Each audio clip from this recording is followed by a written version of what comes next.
Elstu dýr jarðar, eru það ekki risaskjaldbökur? Já, þær geta vissulega lifað hátt á aðra öld og jafnvel miklu lengur, en elsta lifandi dýr sem hefur fundist á jörðinni eyddi ævinni í sjónum við Ísland, kúfskel. Þessar þrjár hérna eru nokkur 100 ára gamlar.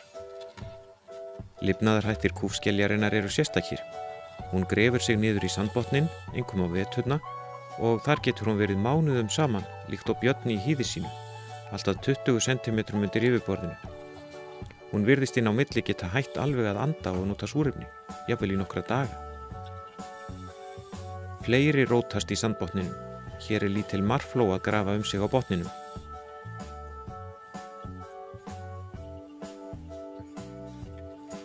Og hér er kúffiskurinn að fjölga sér. Karldýrin sprauta svilum sínum og kvendýrin hrognunum, en það er ekki gott að segja hvernig dýrin fara að því að skynja nálægð hvert annars og tryggja að hrognin frjóvgist.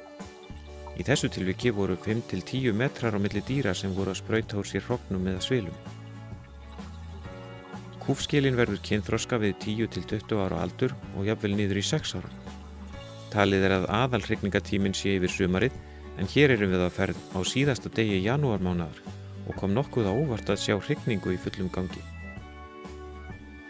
Elsta kúfskel sem vitað er fannst við Grímsey fyrir nokkrum árum og var aldursgreind við haffræðideild Bangor háskólans í Wales.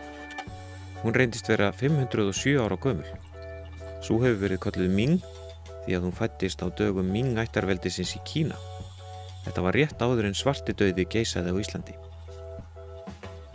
Það er erfitt að sjá nokkuð reglulegt í hegðunarmynstri kúfskeljarinnar.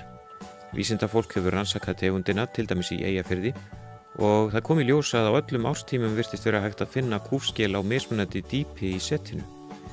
Flestallar voru þær þó upp við yfirborðið á sumrin, enda er það tíminn sem þær nota mest til að éta og tímgast. Þéttleikinn getur verið mikill, allt upp í tæp 7 kíló á fermetra. Mest er af kúfskel á 20 til 30 metra dýpi í sjónum, en hún finnst nánast upp í fjöru á 2 til 3 metra dýpi eða svo, og svo hefur hún líka fundist niður á 200 metra.